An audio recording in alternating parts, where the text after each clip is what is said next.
tout le monde! Bonne année 2023. Comment ça, c'est trop tard pour dire ça déjà?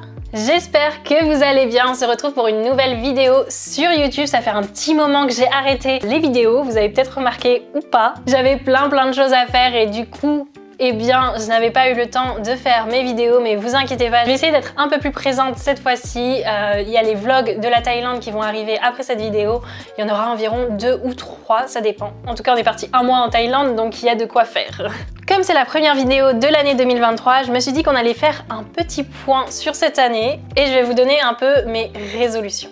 Bon, déjà, pour ceux qui ont raté un peu ces dernières vidéos, allez les voir, mais je vais vous faire un petit résumé. Moi, de base, je suis ingénieure dans le bâtiment et à partir de l'année dernière, j'ai commencé une année sabbatique pour me consacrer au mannequinat et à la création de contenu. Cette dernière année était vraiment une très belle année pour moi. J'ai appris énormément de choses. Je suis super reconnaissante parce que grâce à vous et grâce à toute ma communauté sur tous les réseaux, j'ai réussi à accéder à des événements assez fous. Je vais à la Fashion Week, enfin bref, c'est incroyable ce qui se passe. Et je vous avais dit dans mes dernières vidéos que je ne savais pas si j'allais reprendre mon travail d'ingénieur dans le bâtiment. Pour ceux qui me suivent sur Instagram et sur TikTok, vous savez que je n'ai toujours pas repris mon travail d'ingénieur. Alors ce n'est pas que je n'ai pas envie de reprendre mon travail d'ingénieur, c'est juste qu'actuellement je suis dans une période de ma vie où j'ai beaucoup d'opportunités. Donc je profite de ces opportunités et je profite de pouvoir me lancer dans de nouvelles aventures et de pouvoir créer des choses. Je me dis que c'est une petite période de ma vie où je suis encore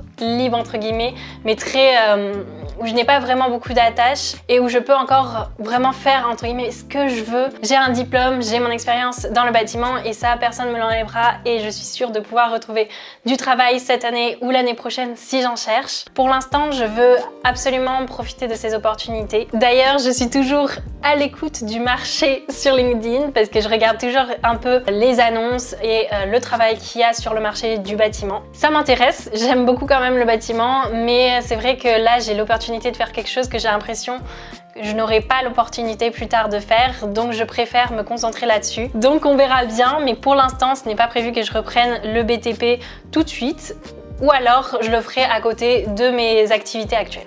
J'ai un objectif très important cette année et vous êtes peut-être au courant si vous avez vu mes dernières vidéos, c'est lancer ma marque de maroquinerie. Alors YouTube, c'est la seule plateforme sur laquelle j'ai parlé de ce projet, alors vous êtes vraiment privilégiés. Je lance ma marque de maroquinerie et actuellement j'y travaille énormément. Donc je crée les produits, je crée ma marque et il y a énormément d'administratifs derrière. Heureusement mes parents, ils sont plus calés en administratif que moi et du coup ils m'aident quand même un petit peu. Mais c'est la galère, c'est vraiment dur de créer son entreprise. Donc j'y passe énormément de temps. Je vais vous faire une petite vidéo récap, donc n'hésitez pas à me dire en commentaire sur quelle partie de la création d'une entreprise ou de la création d'une marque vous aimeriez avoir plus d'explications. Est-ce que c'est plutôt le côté administratif, le côté créatif ou même tout ce qui est après fabrication, processus? Dites-moi en commentaire et j'y répondrai dans la vidéo un peu récap que je ferai une fois que ma marque sera lancée et que je l'annoncerai sur tous mes réseaux. Je fais en sorte de choisir des produits de très bonne qualité mais d'essayer de vous proposer un prix raisonnable et surtout j'essaie de créer des produits qui me ressemblent, donc j'espère que ça va vous plaire. Je sais pas si vous serez intéressé par ces produits, mais en tout cas j'aurais mis beaucoup de moi dedans et ça va me ressembler. Donc la création de cette marque, c'est vraiment l'objectif de l'année. À côté, je fais toujours du mannequinat et la création de contenu sur les réseaux sociaux, mais je vous avoue que le mannequinat, ça me lasse un petit peu parce que c'est beaucoup d'investissement pour très peu de retour au final pour moi, pour mon profil en tout cas. Donc je le fais toujours à côté, je suis toujours à l'écoute, je réponds toujours aux annonces, mais je vais moins chercher les marques. Sur les réseaux sociaux, je crée énormément de contenu. Je crée du contenu pour mes comptes, donc Instagram, TikTok, YouTube, mais également pour les comptes d'autres marques et j'adore ça. J'aime beaucoup créer du contenu.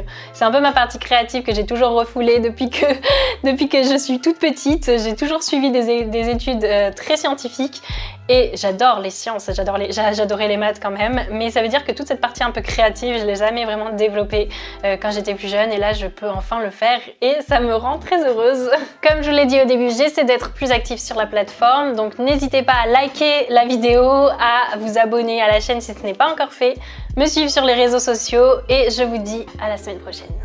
Alors en fait, après avoir tourné cette vidéo, je me suis rendu compte que j'avais tourné une vidéo l'année dernière où je donnais mes objectifs pour l'année. C'était une vidéo ménage. Donc en fait, je vais faire une vidéo ménage. Déjà, ça va pas mal m'aider à ranger mon appart et je vais vous dire si j'ai réussi à tenir mes objectifs.